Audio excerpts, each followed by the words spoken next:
Bugün Kaşgar'ı müşavir film işleşi münasebetinden berip kaldık. Berip kalsam da dezine saldırıp kaldı, kiyimlerim azırak çalışıp kaldık ya. Serpil Khan kirdi. Şu Serpil Khan kirip, emdim deyda olsam bir çokan nakışıklı kirdi de. Kirip lan usta, kesle.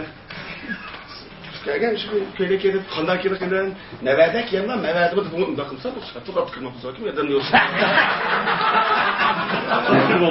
Ya kandımda degene sen de kanda kedip, oçarak kiyemler, yapırak mı? Sorabdan kutan özür bir layla perserse, mahinem ben layla men doğanda, kolunda sızgan sopunu varken top, unda olsa mevede kiyemli ya.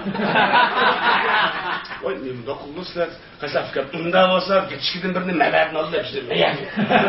Stop, koltuğunu çıkarsak bomba deşmem.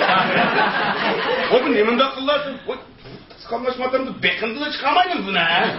Tabi ustam bu hem gelirimiz siz verdiniz, kapınız var yaptım da 3 yürüp değil.